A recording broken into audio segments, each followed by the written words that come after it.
Hi guys, so welcome back to our new video tutorial.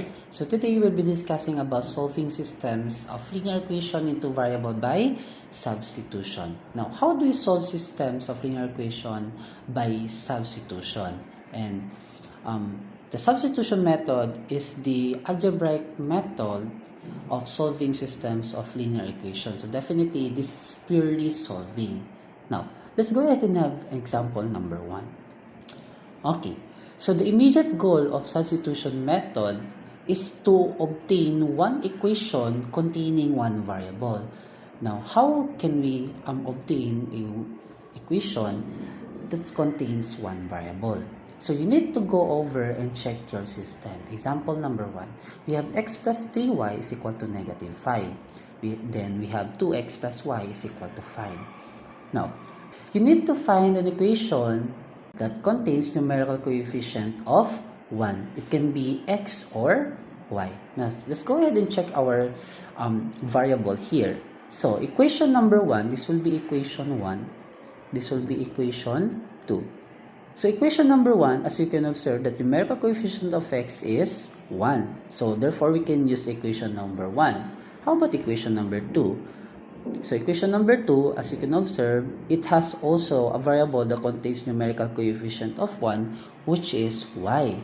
Now, if this is the case of your system, you can just simply pick any of this equation that you'll be using for your step number 1. Okay, so that you can obtain equation that contains one variable. So in this case, let's choose the equation number 1 for step number 1. Okay, but you can also choose equation number 2. It depends on you.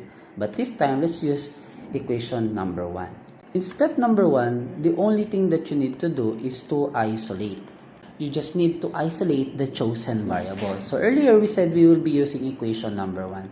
So you just need to write here equation number 1. So we have x plus 3y is equal to negative 5.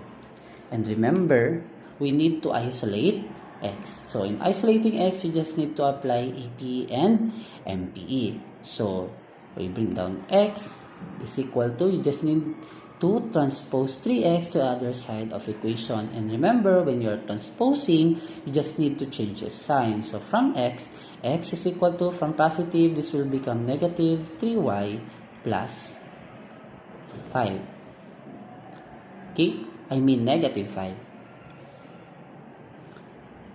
This is negative 5. Like that. Okay, now we have the value of x, temporary value of x, which is x is equal to negative 3y minus 5. Now, in step number 2, we'll be applying the substitution method. Okay, whatever you're able to obtain in step number 1, you need to substitute it to the equation that you didn't use in step number 1. And remember, we choose equation 1 for step number 1. So in step number 2, you need to use the equation number 2 and substitute the value that you obtain in step number 1 to equation number 2. Okay, since we have the value of x, we need to solve for y. Solve for y if x is equal to negative 3y minus 5. Okay, now let's write our equation number 2, which is 2x plus y is equal to 5.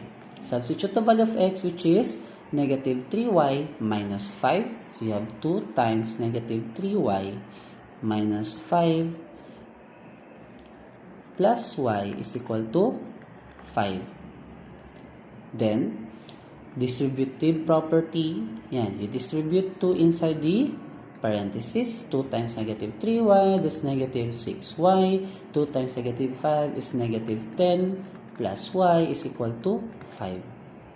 Then combine like terms, we need to combine negative 6 plus y, so that will be 5y minus 10 is equal to 5. Now let's just simply move our solving in this part. So we have 5y minus 10 is equal to 5. Remember, we're solving for y. We need to isolate y by applying APE. So you need to transpose negative 10 to the other side of equation. So you have 5y is equal to 5. From negative 10, that will be positive 10. Then simplify. I mean, this is negative. No.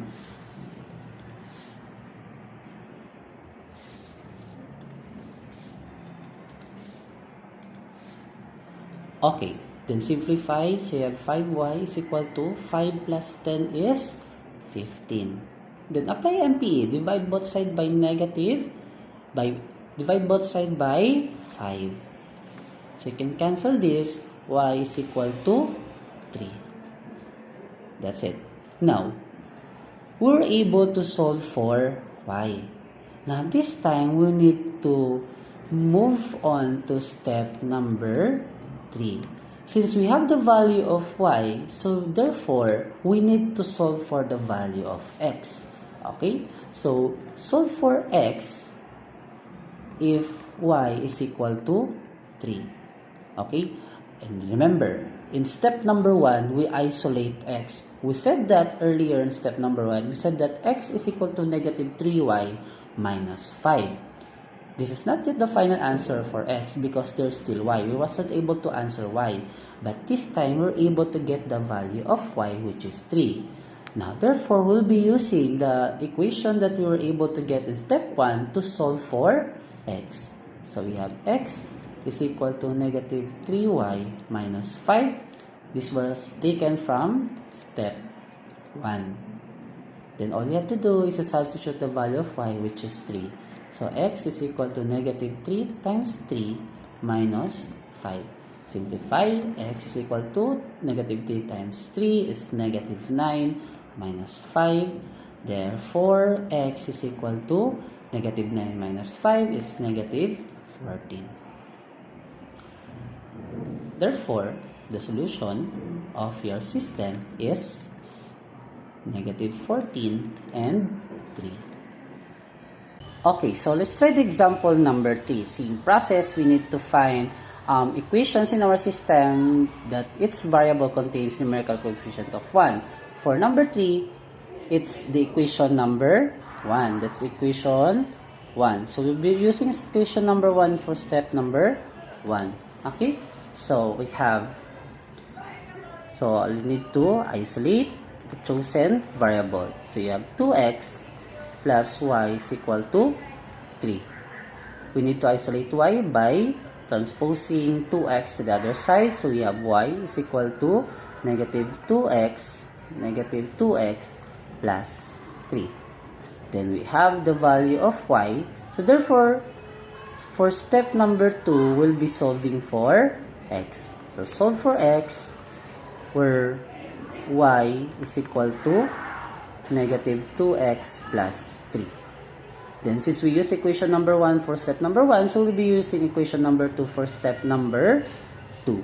So we have 4x plus 2y is equal to 6. Substitute y, which is negative 2x plus 3. So we have 4x plus 2 times negative 2x plus 3 is equal to 6. Simplify 4x minus 4x. So distribute that, you need to distribute, plus 6 is equal to 6. Now, as you can observe, we have 4x minus 4x, so we can cancel this. So bring down 6 is equal to 6. Now, if this is the case of your solving, there's no need for us to proceed to step number 3 and step number 4. Why? Because this equation is not a intersecting line. So there is no specific solution. It can be no solution or infinite solution. So how can we know if the system is infinite or no solution? You just need to check the statement. The 6 is equal to 6, which is true. This is true.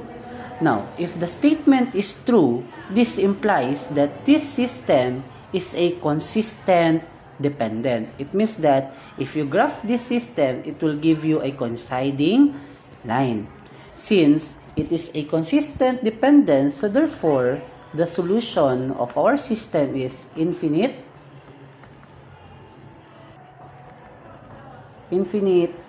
solution. Gets? So this will be your final answer here, the infinite solution. Now, how about example number 4? Same process, we have to step number 1 is to isolate. Okay? In this example, we can use equation number 1, but as you can observe that the equation number 1, both variable contains numerical coefficient of 1. If that's the case, you just need to pick any of this variable that you want to isolate. Okay? Since, let's go ahead and use the x, this one. So let's isolate x. So we have x minus y is equal to 3. Isolate x, so we just simply transpose negative y. So that will be x is equal to y plus 3. We have the value of x. Remember, if you are transposing, you need to change the sign. Okay? The next step number 2, since we have the value of x, so we need to solve for y, where x is equal to y plus 3. Substitute. Since we use equation number 1 for step number 1, so we'll be using equation number 2. So 4x minus 4y is equal to 16. Substitute, we have 4 times y plus 3 minus 4y is equal to 16. Distribute, then simplify. So you have 4y plus 12 minus 4y is equal to 16. Combine like terms, 4y minus 4y will also be cancelled out. If that's the case, if the variable that we need to solve for step number 2 has been cancelled, so we need to check the statement. We have bring down 2 is equal to 16. Now, does 12 is equal to 16, which is false. Therefore, if it's a false statement, it is an example of inconsistent system, or it is a type of system. If you graph them, it will give you a parallel line. So since it's a parallel line, therefore, it is the solution is no solution.